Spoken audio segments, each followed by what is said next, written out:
G'day guys, what's cracking? It's Ralph here. Today I want to talk to you about the most important video project I've ever done and potentially ever will do. There's a bit of a different feel to today, but I hope that this inspires you to do the same thing or something similar. And I'll get to that in just a minute. If you enjoy this video, if you enjoy the videos on this channel, if you'd like to become part of the creative crew and see the videos on Tuesdays and Saturdays and have input along the way, please subscribe below. And if you want to shout me a coffee, you can do that below as well. Now, given got all that out the way, here is what the project is.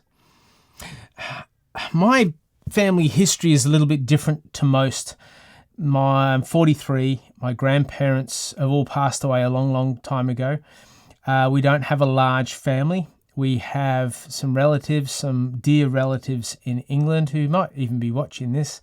So g'day guys, love you heaps. And that's it. It's mum, dad, my brother and me.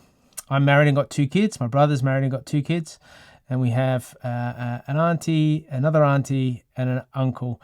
And they have their small families who we love very much, but they're all over in England. So it's just our little crew over here.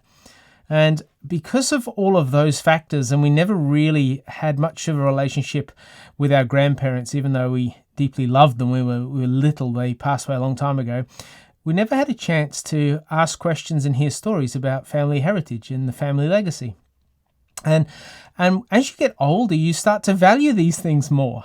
I know when I was little, I didn't care at all. Some of the stories Grandpa used to tell us or Granddad used to tell us were quite entertaining, but you promptly forget them. And I found myself having more and more questions, and so I called my mum up, who lives down in Victoria and I'm up in Queensland, so there's a couple of 1,000 kilometres between us, and I'd ask her about them. And then one day I had an idea. I thought, what if I compose a list of questions that I would love for mum and dad to sit down on video and answer. And we can chat about, so that, one, I can hear those stories in kind of a formula way, like an ordered way rather than here and there. But also so that we can preserve their story and my story and our legacy for the generations that are to come. So the things that could be lost if mum and dad were to pass away, which at some stage we all head in that direction. So it was like, how do I capture this? So I put these questions to mum and dad, and I'll put them in the description below if you're keen. If you're not, just don't look in the description below. But things like where were you born, and what were the circumstances surrounding that? What was the world like when you were born? What did your early years at school look like? What were you good at in school? How did you meet? How did you date? What happened? Sort of like an extended How I Met Your Mother. Yeah, I love that show. And then the stories went all the way up to modern day, to right when we are. So we migrated from England. So I asked them about what caused that to happen. And Dad's been in a number of CEO roles in big companies. So I asked him about that.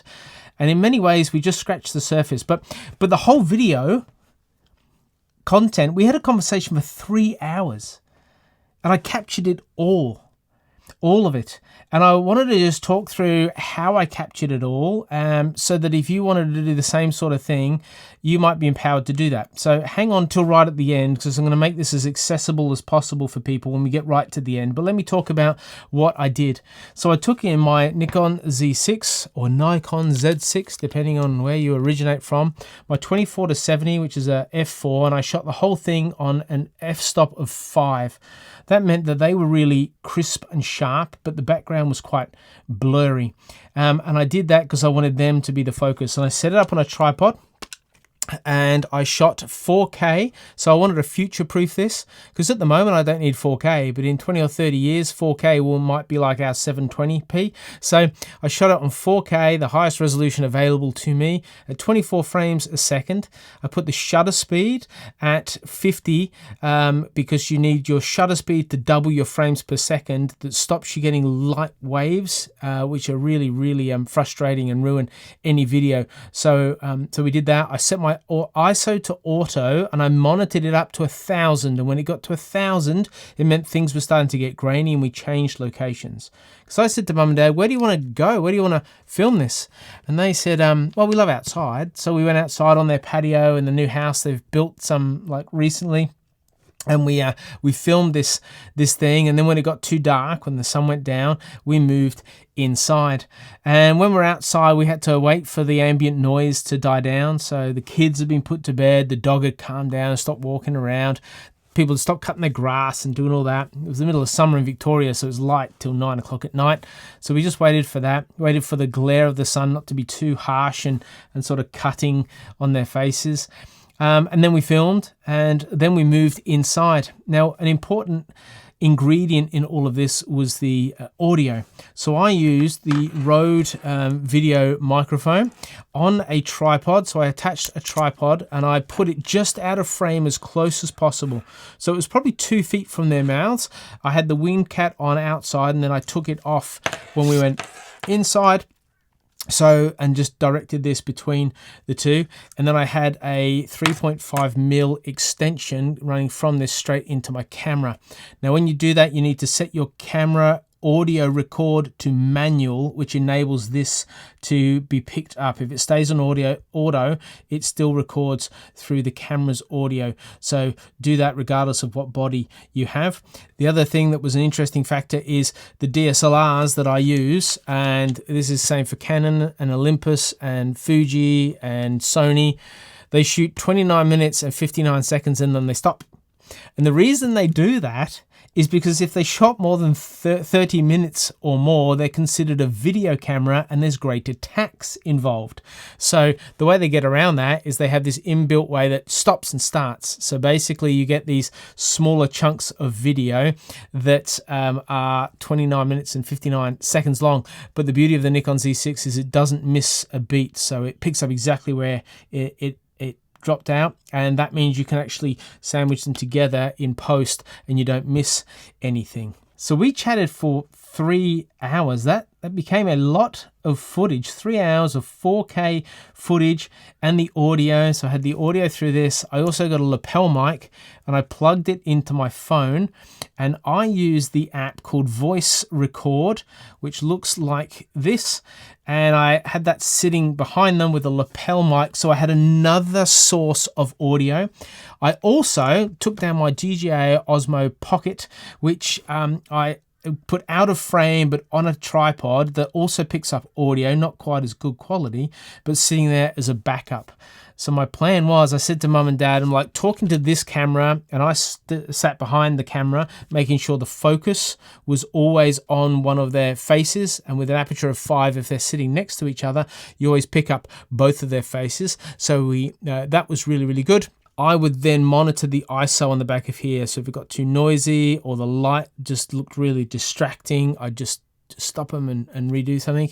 And then I asked them these questions, and I didn't want to interrupt, but because I'd given them some notice, so I said, would you do this? And they thought about it and pretty much said yes straight away. I think Dad was a little bit nervous about being on camera, but did magnificently well, as did Mum.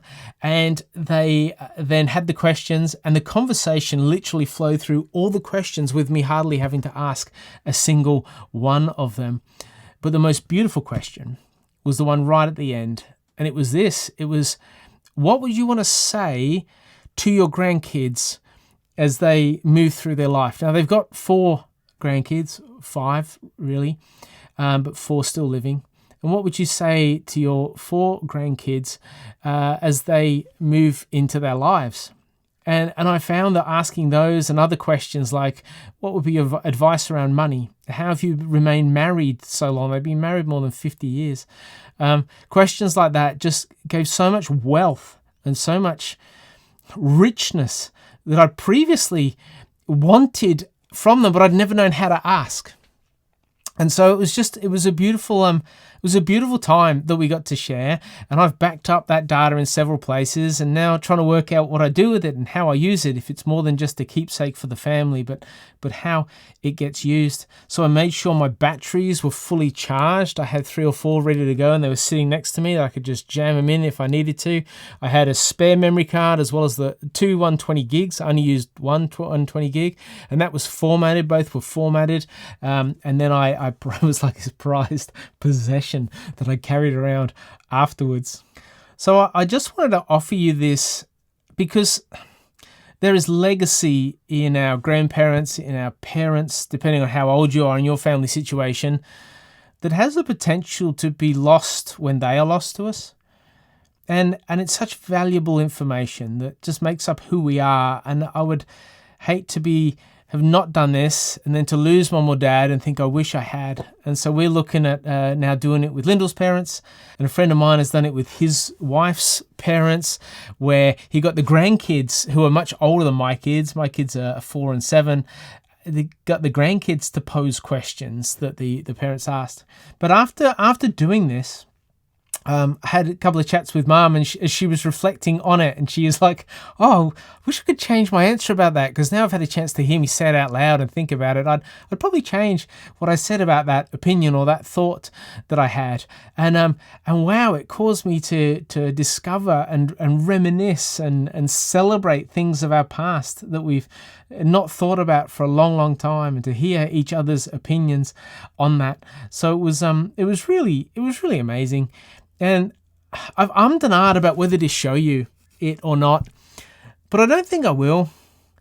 I don't think I'll show you, because it's for us. And I think that's the beauty of this. And so here's what I'd recommend for you, because there's a fair chance you don't have a nice camera and audio gear and all the stuff that I have just been blessed with to be able to pull this off.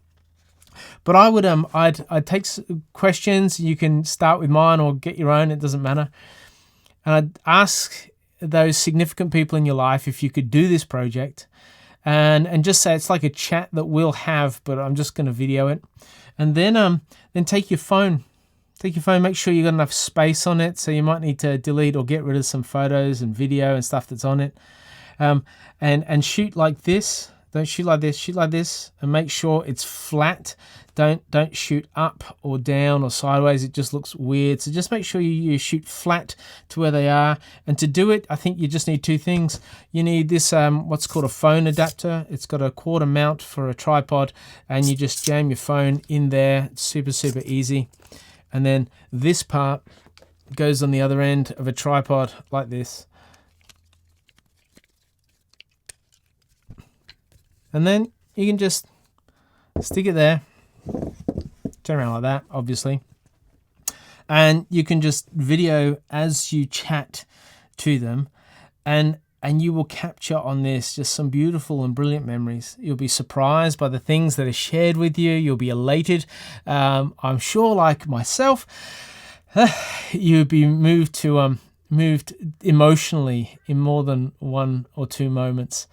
And I just hope this offers you a gift that you might try with others, that you can capture some of that legacy and those beautiful memories. And if you have any questions whatsoever about this process, if I can help in any way and make this happen for you, just put them in the comments below, and I will absolutely respond to those. And if you enjoyed this, if you benefited from it, just give it the thumbs up. That'd be really helpful. If you'd like to subscribe or buy me a coffee, you can do that below. But I love you guys. I love that you watch. I love that we can share this together, that I can just share with you things that have benefited me and my family, in the hope that they will benefit you and your family. And so having said all that, I'll catch you in the next video. Bye.